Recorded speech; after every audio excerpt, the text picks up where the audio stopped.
इस उपचुनाव में हनुमान बेनीवाल जी अपने परिवार के लिए संघर्ष कर रहे हैं, आपके लिए संघर्ष नहीं कर रहे हैं। जब वो दिव्या मदेरणा जी के लिए पता नहीं क्या क्या अनर्गल बातें कह रहे थे, बहन बेटी को गाली दो, हर व्यक्ति को गाली दो, हर के लिए चाहे जैसे बहलो।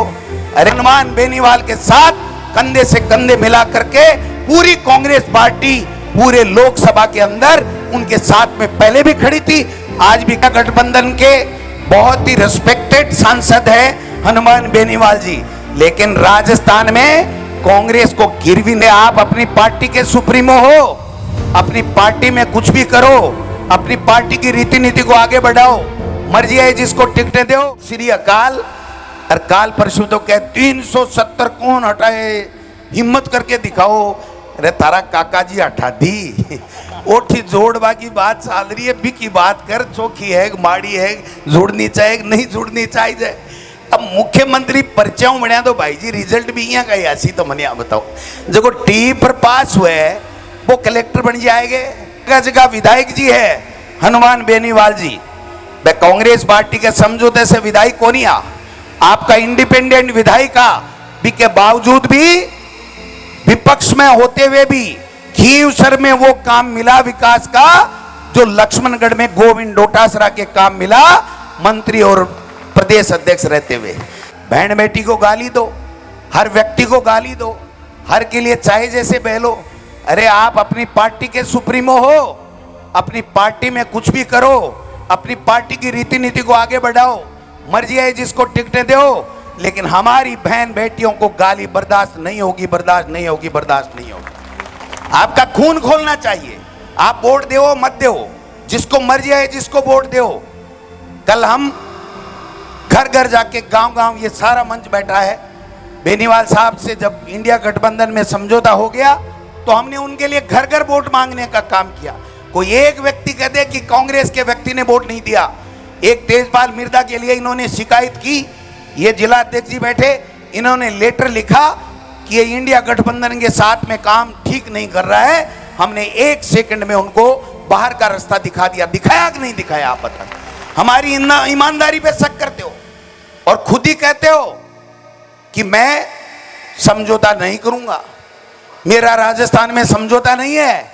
और जब हमने टिकट डिक्लेयर कर दी तो कि मेरा समझौता तोड़ दिया। अरे भाई ये कौन सी क्लास में कहां पढ़े, कौन सी विद्यालय में पढ़े, कौन सी कॉलेज में पढ़े? आपने स्वयं ने कहा था हम गठबंधन को आज भी मानते हैं, 5 साल मानते रहेंगे। हमारे इंडिया गठबंधन के बहुत ही रिस्पेक्टेड सांसद हैं हनुमान बेनीवाल जी। लेकिन राजस्थान में कांग्रेस को गिरवी नहीं रखेंगे। कांग्रेस का कार्यकर्ता जिंदा रहना चाहिए, कांग्रेस के कार्यकर्ता का सम्मान रहना चाहिए। जब वो 6 महीने तक ये कहते रहे कि मैं कोई समझौता नहीं करूंगा, मैं 4 लूंगा, मैं 2 लूंगा, मैं 1.5 लूंगा, मैं 2.5 लूंगा, तो मैं क्यों भाई जी एक ही को नहीं मिल रहा है, सीधा चुनाव लड़ो, सीधा चुनाव लड़ो। जनता आपको जिताती है, बहुत अच्छी बात है। जनता आपको घर बैठाती है, बहुत अच्छी बात है। हमने कभी गठबंधन नहीं तोड़ा। और मैं एक बात और कह देना चाहता हूं, इस मंच से स्पष्ट कर देना चाहता हूं कि हमारा पंचायती राज, नगर निकाय, कोई समझौता, कोई गठबंधन नहीं है। कांग्रेस के लोग चुनाव लड़ेंगे। ये हरिंदर मिर्जा जी बैठे, ये जिला अध्यक्ष जी बैठे, ये डॉक्टर रतन चौधरी जी बैठी, जो ये इशारा करेंगे कि ये हमारा कांग्रेस का उम्मीदवार प्रधान का होगा, जिला प्रमुख का होगा, ये हमारा पार्षद का होगा, हम उसको टिकट दे करके आगे करने का काम करेंगे। हम आउटसोर्स नहीं करते पार्टी को, हम पार्टी को आउटसोर्स नहीं करते, हम सम्मान करते हैं। आज भी इंडिया गठबंधन की जब बात आएगी तो हनुमान बेनीवाल के साथ कंधे से कंधे मिला करके पूरी कांग्रेस पार्टी पूरे लोकसभा के अंदर उनके साथ में पहले भी खड़ी थी, आज भी खड़ी रहेगी। लेकिन पार्टी के कार्यकर्ताओं को मरने नहीं देंगे, उनको जलील नहीं होने देंगे, उनके लिए सम्मान की लड़ाई लड़ेंगे आखिरी बूंद तक। और भाई साहब है चाले जी चावे जी यहीं कोई बात हुई, आपका दल है, आप अपनी टिकटें तय कीजिए। किया था विधानसभा में, इन्होंने जो मर्जी आई जिसको टिकट दी, किसी ने ऐतराज किया क्या? मेरे यहां भी टिकट दी थी, कोई बात नहीं, अच्छी बात है। मैंने कभी नहीं कहा कि टिकट क्यों दी। वो एक अलग बात है कि नोटों के आए 1552 और आरएलपी के कैंडिडेट के आए 1551। ये रिकॉर्ड की बात है, पूछ लेना, उनको पूछ लेना। और अगर मेरी बात में फर्क मिल जाए, नोटों से एक वोट कम नहीं निकले, तो मुझे कह देना गोविंद डोटासरा कान पकड़ ले, मैं कान पकड़ लूं। आज भी वो अपनी लड़ाई लड़ रहे हैं, आपको कहते हैं कि मैं संघर्ष कर रहा हूं आपके लिए, पहले किया होगा, मैं उस पर नहीं जाना चाहता। इस उपचुनाव में हनुमान बेनीवाल जी अपने परिवार के लिए संघर्ष कर रहे हैं, आपके लिए संघर्ष नहीं कर रहे हैं, खींवसर के लिए संघर्ष नहीं कर रहे हैं, ये बात मैं कहना चाहता हूं। इसलिए हमारे लिए तो दोनों बराबर है। हमारा तो कैंडिडेट डॉक्टर रतन चौधरी, कांग्रेस का हाथ का निशान, उसके ऊपर वोट दीजिए, मदद कीजिए, मेहरबानी कीजिए। जब कभी भी आपको कांग्रेस के किसी नेता की, गोविंद डोटासरा की, अशोक गहलोत जी की, सचिन पायलट जी की, सीपी जोशी जी की, किसी की भी अगर आवश्यकता पड़े तो हम रात को याद कर लेना, हम आपकी सेवा के लिए, आपकी मदद के लिए, आपकी पीड़ा में खड़ा मिलेंगे। लेकिन एक बात इस खींवसर से जरूर कह के जा रहा हूं, हनुमान बेनीवाल जी, आप 2 बार सांसद हैं, दूसरी बार के सांसद हैं। आप हमसे ज्यादा बार एमएलए भी बने हैं, आप निर्दलीय भी बने हैं, आज बीजेपी से समझौता करके भी बने हैं, बीजेपी से इंडिपेंडेंट भी बने हैं, आज हमारे सहयोग से, हमारे साथ मिलकर के आप एमपी बने हैं। हमें हनुमान बेनीवाल जी अपने परिवार के लिए संघर्ष कर रहे हैं, आपके लिए संघर्ष नहीं कर रहे हैं, खींवसर के लिए संघर्ष नहीं कर रहे हैं, ये बात मैं कहना चाहता हूं। इसलिए हमारे लिए तो दोनों बराबर है। हमारा तो कैंडिडेट डॉक्टर रतन चौधरी, कांग्रेस का हाथ का निशान, उसके ऊपर वोट दीजिए, मदद कीजिए, मेहरबानी कीजिए। जब कभी भी आपको कांग्रेस के किसी नेता की, गोविंद डोटासरा की, अशोक गहलोत जी की, सचिन पायलट जी की, सीपी जोशी जी की, किसी की भी अगर आवश्यकता पड़े तो हम रात को याद कर लेना, हम आपकी सेवा के लिए, आपकी मदद के लिए, आपकी पीड़ा में खड़ा मिलेंगे। लेकिन एक बात इस खींवसर से जरूर कह के जा रहा हूं, हनुमान बेनीवाल जी, आप 2 बार सांसद हैं, दूसरी बार के सांसद हैं, आप हमसे ज्यादा बार एमएलए भी बने हैं, आप निर्दलीय भी बने हैं, आज बीजेपी से समझौता करके भी बने हैं, बीजेपी से इंडिपेंडेंट भी बने हैं, आज हमारे सहयोग से, हमारे साथ मिलकर के आप एमपी बने हैं। आप अपनी भाषा को मर्यादित रखें, संस्कारित रखें, आपका अधिकार है, आप लड़िए, जीतिए अगर आपको जनता जिता दी है तो। लेकिन हमारे किसी भी मेंबर के लिए, किसी भी कार्यकर्ता के लिए, किसी भी नेता के लिए, अपनी छोटी राजनीतिक स्वार्थ के लिए कम से कम अपशब्द मत बोलिए। आप बेशक कांग्रेस को गाली दीजिए, बेशक बीजेपी को कोसिए, आप लोगों को पटाइए, मनाइए, पुचकारिए, प्रेम से लीजिए, लेकिन ये धमकाने वाली भाषा है ना, इसको मेहरबानी करके आप नहीं रखें तो खींवसर का भी भला होगा, प्रदेश में एक अच्छा मैसेज आएगा।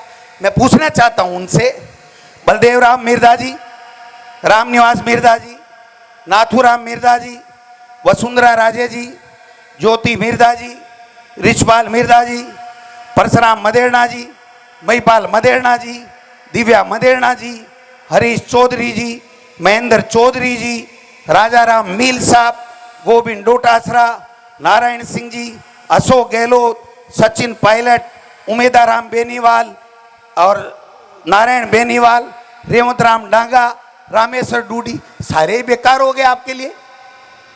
ये कहां से लाए भाई आप? अरे कोई तो भला होगा। ऐसा नहीं होता कि मैं ये कहूं मैं प्रदेश अध्यक्ष हूं, मैं ये कर दिया, मैंने 11 सीटें ले दी। नहीं, मैं नेता हूं तो मैं लक्ष्मणगढ़ विधानसभा क्षेत्र के आदरणीय मतदाताओं के आशीर्वाद से चौथी बार एमएलए हूं, और मेरी पार्टी की मेहरबानी, मेरी पार्टी आला कमान की मेहरबानी के कारण से आज प्रदेश अध्यक्ष हूं। मैं किसी दूसरे की मेहरबानी से नहीं हूं। इसलिए मुझे अपनी भाषा में संयम रखना चाहिए, मुझे वही बात करनी चाहिए जो जनता के बीच में करनी चाहिए।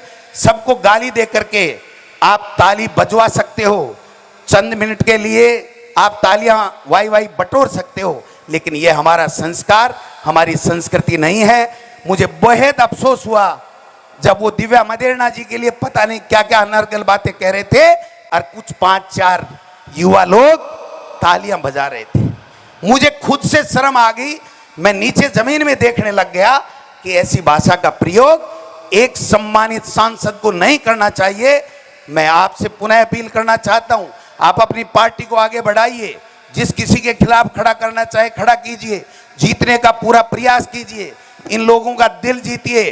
खींवसर को आपको मौका मिला, नागौर जिले को आगे बढ़ाइए, हम सब साथ मिलकर के लोकसभा में आपके साथ खड़े मिलेंगे, लेकिन हमारे किसी नेता और कार्यकर्ता के खिलाफ आपको नहीं बोलना चाहिए। मैं तो अपील कर सकता हूं, बाकी आपकी बात है, आप जाने, आप अच्छे लगते हो अगर इस तरह की भाषा का प्रयोग करते हुए, तो मुझे कुछ नहीं कहना। मैं तो इतना कहता हूं कि मेरे खिलाफ जो कुछ भी किया होगा, आज कहा आगे कहेंगे, मुझे कोई फर्क नहीं पड़ता। मैं मेरी जबान से कभी किसी भी 36 कौम के किसी नेता के लिए गलत नहीं बोलूंगा, और जिस दिन मैं गलत बोल जाऊं मैं राजनीति छोड़ दूंगा, लेकिन मैं कभी किसी के लिए अपमानजनक बात नहीं करूंगा। यह मैं आपसे निवेदन करना चाहता हूं। हम 36 कौम के लोग हैं, हम साथ रहते हैं, और इस तरह की भाषा का प्रयोग करते हैं। चुनाव जीतिए, लड़िए, कोई दिक्कत नहीं, आपका अपना अधिकार है, लेकिन इस तरीके की बात करके आप इस राजस्थान की गौरवशाली परंपरा, संस्कार, शिष्टता, शालीनता, शिष्टाचार, इसको आप दाग मत लगाइए। ये मैं आपसे निवेदन करना चाहता हूं। मैं एक बात कहते हुए अपनी बात समाप्त करूंगा। ये रतन चौधरी जो है ना, पढ़ी लिखी है, समझदार है, अच्छे घर की बेटी, अच्छे घर की बहू है, सब मिलकर के आपकी सेवा करेंगे। इस कांग्रेस को, झंडे को ऊंचा करने में कोई कोर कसर नहीं छोड़ेंगे। आप सब लोगों से मेरी अपील है कि आप भारतीय जनता पार्टी और आरएलपी को छोड़ करके आप कांग्रेस पार्टी के हाथ के निशान के ऊपर जो मशीन आएगी ना, 2 नंबर के ऊपर रतन चौधरी का नाम है, सामने अच्छी सी फोटो है जो आप देख रहे हो, उसके सामने एक नीला बटन है, उस नीले बटन को इतने जोर से दबाइए कि खींवसर का कांग्रेस की विधायक रतन चौधरी के रूप में शपथ लेने के लिए राजस्थान की विधानसभा में जाए। ये काम, ये निवेदन करने के लिए आपके बीच में आया हूं। आपने जो प्यार